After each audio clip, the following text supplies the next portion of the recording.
England के बारे में आमतौर पर हम लोगों के मन में जो धारणा है, वह तथाकथित रूप से एक सुसभ्य, सुसंस्कृत देश की है, अत्याधुनिक देश की है। इसी रूप में इंग्लैंड को हम जानते हैं, मानते हैं, अपनी छवि उसकी छवि अपने मन में हम लोग बसाए हुए हैं। इंग्लैंड जिसने की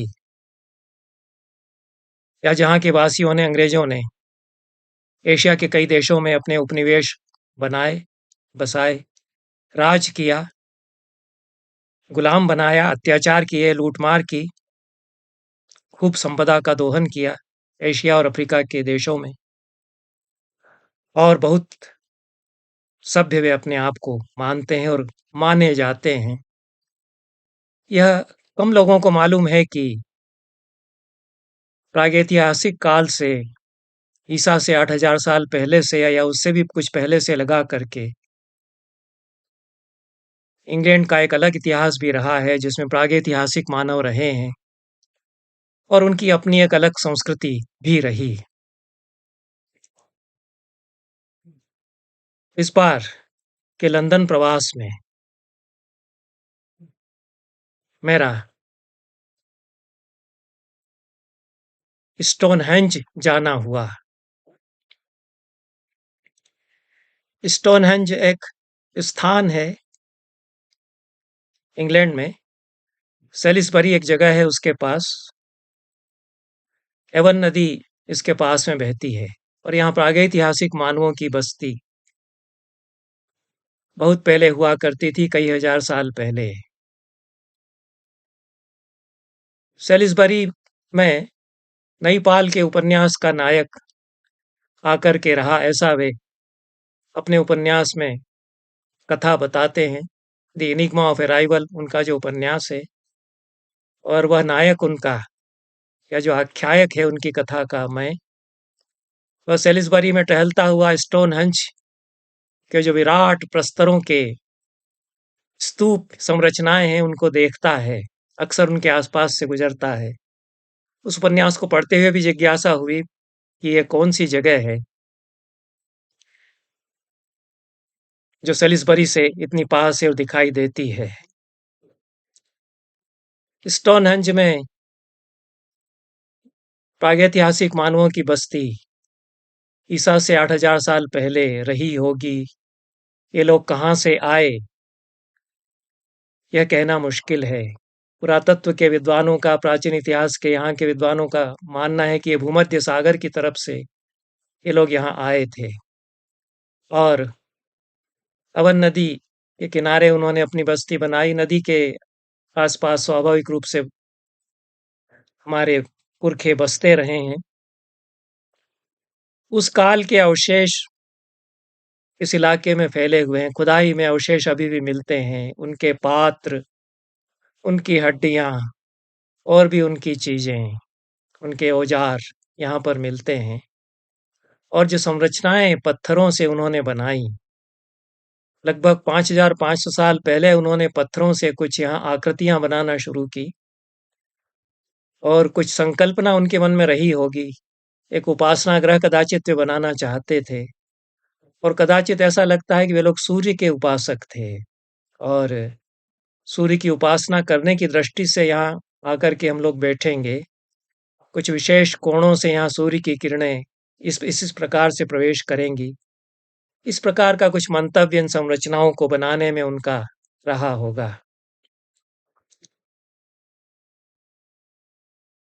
8,000 बीसी में जो मेसोलिथिक मध्य पाषाण युग आया, उसमें मनुष्य यहाँ रहते थे। उनकी गतिविधियों के साक्ष्य स्पष्ट रूप से मिलते हैं और ये पूरा जो क्षेत्र है विल्टशायर में सेलिसबरी के पास है। बाद में इसमें विशालकाय पत्थरों से एक वृत्ताकार संरचना निर्मित की गई और ये जो संरचना हम अभी देखेंगे, उसमें हर एक पत्थर की ऊंचाई लगभग 13 फीट है और चौड़ाई 7 फीट है और हर पत्थर का वजन कम से कम 25 टन के आसपास है। कितने भारी भरकम पत्थर उन्होंने उठा करके खड़े किए और जमाए और बिना सीमेंट के, बिना किसी जोड़ के उनको इस प्रकार से एक के ऊपर एक भी रखा स्थिर। यह भारत में भी कुछ पुराने मंदिरों में हम देखते हैं और भी पत्थरों से निर्मित जो हमारे यहाँ भवन हैं, उनमें यह तकनीक कितने वज़न के पत्थर के ऊपर किस तरह से रखा जाएगा कि वह स्थिर बना रहेगा शताब्दियों तक, यह जानकारी हमारे पुरखों को थी और इन लोगों को भी थी। उस तरह से उन्होंने पत्थर के ऊपर पत्थर भी जमा करके यहाँ रखे और एक घेरा इन्होंने बनाया। यह कार्य ईसा से 5500 साल पहले शुरू हुआ और कई चरणों में यह कार्य चलता रहा। 4-5 चरणों में यह कार्य संपन्न हुआ और ईसा से 800 साल पहले तक यह कार्य यहाँ चलता रहा। ऐसा अध्ययन करने पर विदित होता है। कार्बन डेटिंग की गई है इन पत्थरों की भी और जो कुछ भी पदार्थ यहाँ प्राप्त हुए हैं, नीले पत्थर हैं जो खड़े किए गए 2400 से 2200 ईस्वी पूर्व के आसपास। उसके पहले कोई दूसरी तरह के पत्थर यहाँ 3000 ईस्वी पूर्व से 2000 ईस्वी पूर्व के बीच में लाए गए थे। यह उनकी पहचान की गई और बकिंघम विश्वविद्यालय के मानविकी विभाग के रिसर्च संस्थान ने उत्खनन भी यहाँ कराया। वहाँ के अध्येताओं ने, शोधकर्ताओं ने इन पर शोध किया। 3100 ईस्वी पूर्व में इनका अ, निर्माण कार्य का पहला चरण आरंभ हुआ। दूसरा चरण 2600 ईस्वी पूर्व के आसपास आरंभ होता है, जो और भी कई उप चरणों में चलता है और 1930 ईस्वी तक इसकी कई स्थितियां 4-5 उप चरणों में यह तीसरा चरण जारी रहा, ऐसा अध्येता बताते हैं। जो लोग यहाँ रहे वो उनका पेशा कृषि था, कृषि प्रधान उनकी संस्कृति थी। तो यूरोप के जो प्राचीनतम कृषक थे, वे ये लोग थे, ऐसा दावा किया गया और ये यहाँ मेडिटेरेनियन की तरफ से आए थे, भूमध्य सागर की तरफ से पश्चिम की तरफ बढ़ते हुए और शिकारी भी ये लोग थे, ऐसा कहा जाता है। इनके डीएनए अध्ययन किए गए और ये लोग 4000 ईस्वी पूर्व के आसपास ब्रिटेन में बस गए आकर। यह भी शोधकर्ताओं ने अपने अध्ययन से स्थापित किया। सदियों तक ये लोग यहाँ रहे। कौन लोग थे, कैसी उनकी संस्कृति थी, इसकी बहुत स्पष्ट जानकारी प्राप्त नहीं होती है और इसके बारे में कयास बहुत लगाए जाते हैं। मैं भी एक कयास लगाऊंगा, उसके बारे में मैं चर्चा करूंगा। पहले मैं चाहता हूं कि हम देखें कि क्या जगह थी और क्या खड़ा इन लोगों ने किया यहाँ पर। साल जुलाई के महीने में लंदन प्रवास के दौरान स्टोनहंज भी जाना हुआ। हम 2 दिन ब्रिस्टल शहर में थे। वहां से लंदन वापसी के क्रम में हम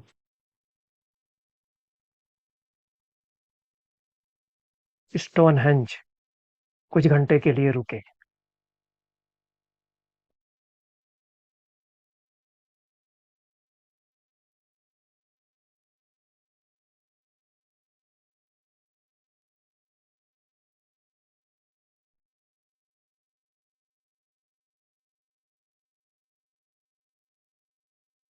हम ब्रिस्टल से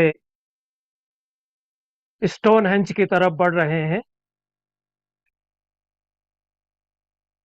सड़क के दोनों ओर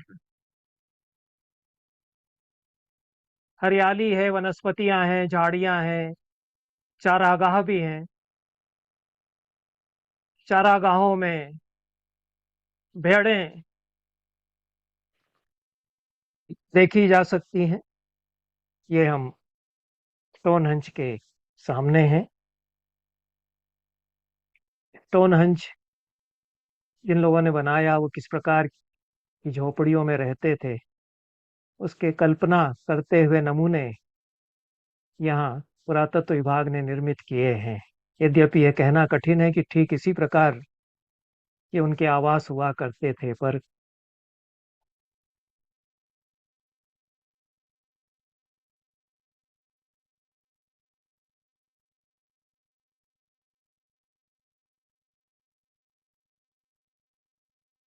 इस बात का नमूना प्रस्तुत करती हैं कि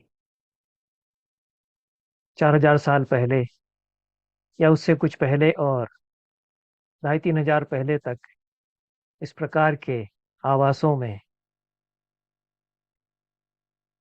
जो लोग यहाँ आए वे यहाँ रहा करते थे।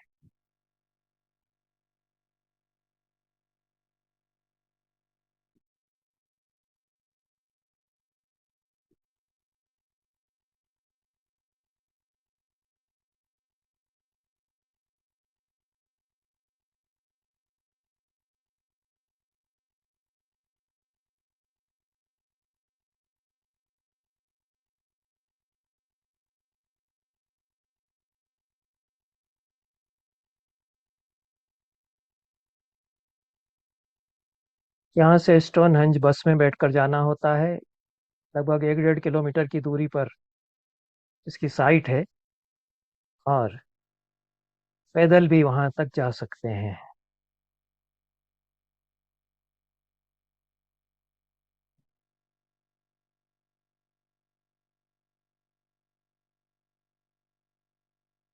यह हम साइट के प्रांगण के सामने है। किस प्रकार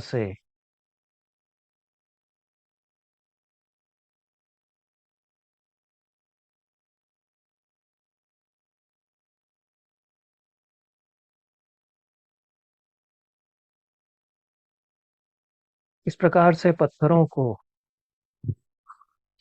खड़ा किया गया है और जमाया गया है, क्या यहाँ देखा जा सकता है। और विशाल पत्थर हैं।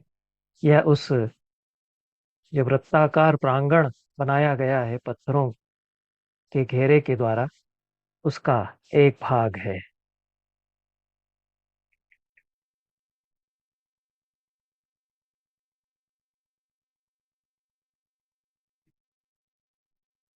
दूसरी तरफ से इस प्रकार से इसको देखा जा सकता है।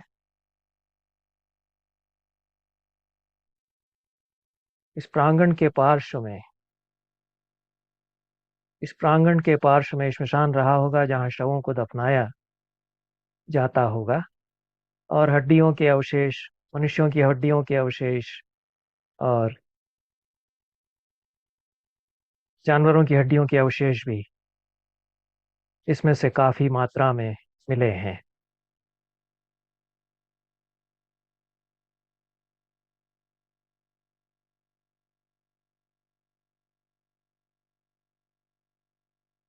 यह पूरे स्टोनहेंज के प्रांगण का एक व्यू, उसकी एक झलक इसमें हम देख सकते हैं।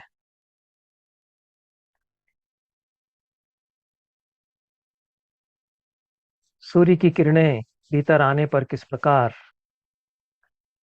का आलोक प्रतीत होता था, उसका आभास इससे प्राप्त कर सकते हैं। और उगते हुए सूरज और अस्त होते हुए सूरज की किरणें किसी विशेष कोण से भीतर प्रवेश करती हैं। इस दृष्टि से पूरी संरचना पत्थरों की बनाई गई है।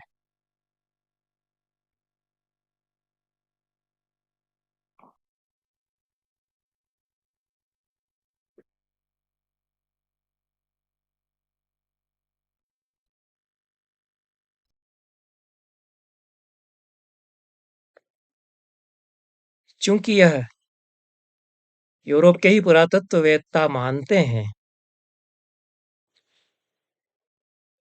कि जिन लोगों ने ये संरचनाएं खड़ी की हैं और जिन लोगों की यहाँ बस्ती थी और उनकी अपनी एक जीवन शैली, जीवन पद्धति थी, उनकी कोई संस्कृति भी थी, उनकी परंपराएं भी थी, वो सब लुप्त हो गई हैं। केवल पत्थर भर बचे हैं। हमारे यहाँ की स्थिति भिन्न है। हमारे पुरखों ने तो भाषा का प्रयोग किया और वाचिक परंपरा का प्रयोग किया।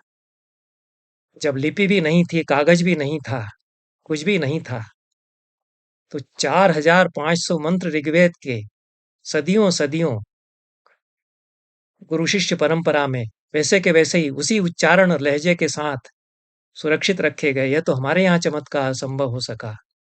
इन लोगों की भी संस्कृति थी, लेकिन इन लोगों के पास भाषा, वाचिक परंपरा, उसको सुरक्षित रखने की प्रविधि नहीं थी। हमारे पुरखों ने तो जटा, शिखा, माला, घन, पदपाठ की तमाम जो विकृतियाँ हैं, अष्ट विकृतियाँ हैं, उनके द्वारा हजारों-हजारों मंत्रों को बिल्कुल वैसा का वैसा ही सुरक्षित रखा कि ये ऋषियों ने मंत्र देखे हैं, ये वैसे के वैसे ही रहें। इन लोगों की भी कथाएँ रही होंगी, इन लोगों का भी साहित्य रहा होगा, लेकिन जब जाति लुप्त हुई तो या उनकी परंपराएँ लुप्त हुई, क्रिश्चियनिटी आई, उसने शायद इरोजन किया हो, जो कुछ भी हुआ हो, बहुत कुछ किया क्रिश्चियनिटी ने। बहुत सारे हमारे जो प्राचीन धर्म थे, उनका उन्मूलन किया।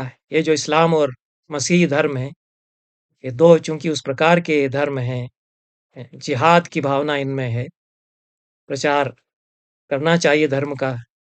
इस मिशन के साथ ये धर्म आगे बढ़ते हैं। इन्होंने उन्मूलन भी किया, तो इनका कोई धर्म रहा होगा। मुझे लगता है कि सूर्य के उपासक ये लोग थे। वह धर्म, परंपराएँ, संस्कृति उनकी लुप्त हो गई। पुरातत्व वेत्ता या कयास लगाते रहते हैं, जिसको अनुमानाभास कहते हैं। हमारी न्याय दर्शन की भाषा में महामहोपाध्याय रमावतार शर्मा अपने परमार्थ दर्शनम में अनुमानाभास का निरूपण करते हैं। तो एक स्यूडो इन्फरेंस होता है, उसमें कुछ थोड़ा बहुत सत्य भी हो सकता है, क्योंकि हम कयास लगाते हैं, तो हो सकता है कि तुक्का बैठ जाए और कुछ सच्चाई निकले। यद्यपि रमावतार शर्मा तो अनुमानाभास की बहुत खिल्ली उड़ाते हैं, पर उसके पीछे यदि तर्क है, तो प्रत्यक्ष प्रमाण न होते हुए भी अनुमानाभास के द्वारा किसी सच्चाई के अन्वेषण का आरंभ हम कर सकते हैं। तो एक कयास मैं भी प्रस्तुत करता हूँ। हमारे यहाँ लोकमान्य तिलक ने बहुत गंभीर अन्वेषण किया वैदिक कार्यों पर, और उनका जो ओरायन ग्रंथ है, उसमें उन्होंने वेदों का, ऋग्वेद के सूक्तों का अध्ययन करते हुए स्थापित किया कि उत्तरी ध्रुव हिमालय जहाँ है वहाँ पर था, और आर्य लोग यहाँ रहते थे। तो आर्य लोग भारत भूमि के वासी थे, और यहाँ से फिर वो एशिया के अन्य देशों में और फिर यूरोप में गए। ऐसा फिर कुछ लोगों का अनुमान है। इसका समर्थन अनेक इतिहासकार भारत के करते हैं, जिनमें रामविलास शर्मा, भगवान सिंह तथा अन्य अनेक विद्वान हैं। मैं भी इसी का समर्थन करता हूँ। पश्चिम के जो प्राच्य विद्याविद थे, उनका यह मानना था कि यूरोप के किसी देश से या मध्य एशिया के किसी देश से आर्य भारत में पहुंचे होंगे। वो माइग्रेंट्स थे, पर इसका स्पष्ट कोई सबूत, साक्ष्य नहीं मिलता है। इसके विपरीत साक्ष्य अब ज़्यादा मिलते हैं। उस पर चर्चा मैं यहाँ नहीं कर रहा हूँ। लेकिन आर्य यहाँ पर थे, और वो यहाँ से एशिया के देशों में और फिर यूरोप में गए। तो फिर यह मेरी ओर से यह अनुमान प्रस्तुत किया जा रहा है कि जो लोग यहाँ स्टोनहेंज में पहुँचे 8000 साल पहले ईसा के, 8800 साल पहले ईसा के, वो भारत के आर्य थे। और सूर्य उपासना वो हमारे आर्य भी उस समय करते थे। ईरान में जो गए, एशिया माइनर में जो वो हिट्टाइट और मितनी जातियों में संधि हुई, वो वैदिक देवताओं को मानने वाली जातियां थीं। ईसा से 1500-2000 साल पहले उनके शिलालेख उनका प्राप्त होता है। इस प्रकार से आर्य लोग यहाँ से गए, अपनी भाषा, अपनी परंपराएं साथ लेते गए, और वो कुछ परंपराएं अन्य देशों में बचीं, कुछ दूसरे रूप में बचीं, कुछ उन्मूलित हुईं। कुछ कथा इस तरह की भी हो सकती है। इस पर विचार किया जा सकता है। धन्यवाद।